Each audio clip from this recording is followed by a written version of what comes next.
আজকের ভিডিওটা শুরুটা তোমরা দেখতে পাবা আমাদের উপরের ঘরের থেকে। কারণ কি, আমি সেদিন উপরের ঘরের থেকে ভিডিওটা শুরু করছিলাম। সারাদিন কোনো ভ্লগ শ্যুট করি নাই, কারণ কি দিনটা ছিল শনিবার, খুবই ব্যস্ততার মধ্যে গেছিলো যদিও, এই কারণে আমি আর সেদিন সারাদিন কোনো ভ্লগ শ্যুট করি না। একবারে সন্ধ্যাবেলার থেকে ভিডিওটা শুরু করলাম।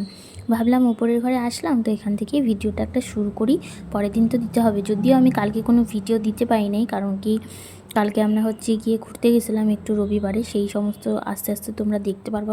ভিডিওগুলো এডিট করা হয় না, এই জন্য আমি দিতে পারতেছি না। তো এখন বলি যে কেন উপর থেকে ভিডিওটা শুরু করছিলাম। এই যে জামা কাপড়গুলো দেখলা, সেই জামা কাপড়গুলো আর কি নিলাম আমি ছোট ঘরের থেকে। তো ভাবলাম এখান থেকে ভিডিওটা শুরু করি। আর আমি উপরে আসলাম কারণ রিয়ান মানে আমার ছেলে আর কি আমাদের নিচের যে বাথরুমটা আছে সেটা ইউজ করে না, ও একদমই যায় না সেই বাথরুমে, খুবই ঘেন্না পায়, ছোট বাথরুম। তো গিয়ে ওই জন্য ওটা নাকি নোংরা বাথরুম, ও কিন্তু আমাদের উপরের বাথরুমেই আসে। তো ওর ঠাম্মি ছিল না জন্য আমাকে গিয়ে আসতে হয়েছিল। তো এখন দেখো নিচে চলে আসলাম, আইসে এই যে দেখাই সেদিনকার কী রান্নাবান্না করছিলাম। এই যে রিয়ানের বাবা আলুর দম রান্না করছিলো, রিয়ানের ঠাম্মি চাটনি রান্না করছিলো, আমি গিয়ে ফ্রাইড রাইস রান্না করছিলাম। এগুলোই সেদিন রান্নাবান্না হয়েছিল। আর সেদিন ছিল কার্তিক পূজা, কার্তিক পূজার প্রসাদ খাইতে যাবো। তো ভাবলাম ওই জন্য সন্ধ্যার থেকেই ভিডিওটা আজকে শুরু করি। আলমারি খুলে নিয়ে দেখো বুঝতেই পারি না আমি যে কোন শাড়ি পরবো, কোন ব্লাউজ পরবো, এগুলোই ভাবতে থাকি। তো সবার আগে এখন যেই জামা কাপড়গুলো নিয়ে আসলাম সেগুলো গিয়ে এখন ভাজায় আলমারিতে রাখবো।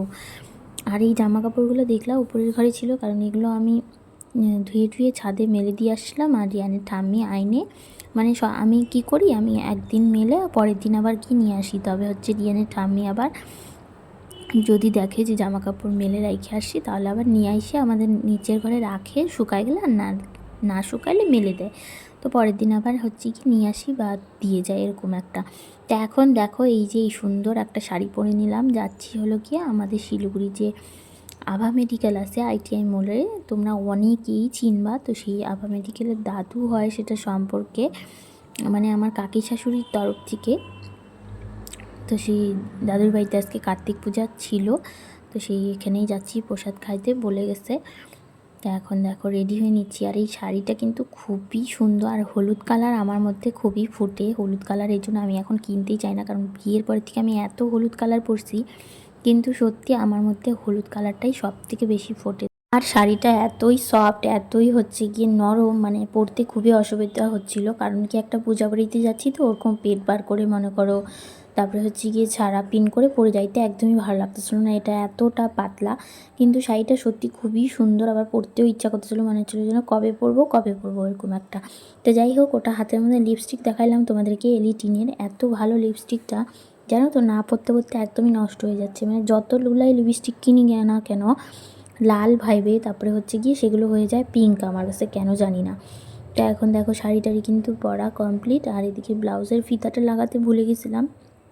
তো এই যে দেখো রিয়ানের বাবাকে বললাম লাগা দিতে, আর সেই সময় রিয়ান আবার ভিডিওটা গিয়ে কাটিয়ে দিয়েছিলাম, কি দে ভিডিওটা, এরকম একটা। ও দেখে আমরা কি করি, খুবই কিন্তু চালু। এই দেখো আমি ইয়েলো, আমার ছেলেও ইয়েলো, দুজনেই একে একে করে নিচ্ছি। রেডি হয়ে গেছি কার্তিক পূজা প্রসাদ খেতে যাওয়ার জন্য।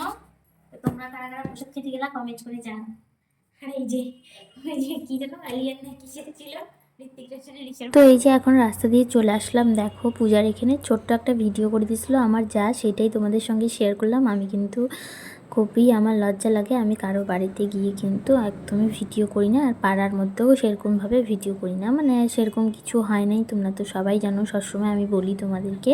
তো এই যে চলে আসলাম খাওয়া দাওয়া করে, ওখানে যাই আর কিন্তু সেরকম ভিডিও করি নাই, ওই একটু গিয়ে আমার যা ভিডিও করে দিল বাস ওইটুকুই। তো চলো এখন গিয়ে আজকে ভিডিওটা এখানেই তাহলে শেষ করতেছি, দেখাবে নেক্সট একটা ব্লগে। তোমরা ততক্ষণ ভালো থাকবে, সুস্থ থাকবে। আজকের ব্লগটা গিয়ে খুবই ছোট্ট রাখলাম, এখন একটু একটা রিলস বানাবো। চলো টাটা। তো গাইস এখন বাজে রাত্রি 12টা, এই মাত্র আমি রিলস কমপ্লিট করলাম, অনেক রিলস বানাইছি অনেক। তো চলো আবার কালকে দেখা হবে, তখনই তো ভিডিওটা শেষ করে দিচ্ছিলাম, তো এখন আবারও শেষ করলাম। Tata, good night.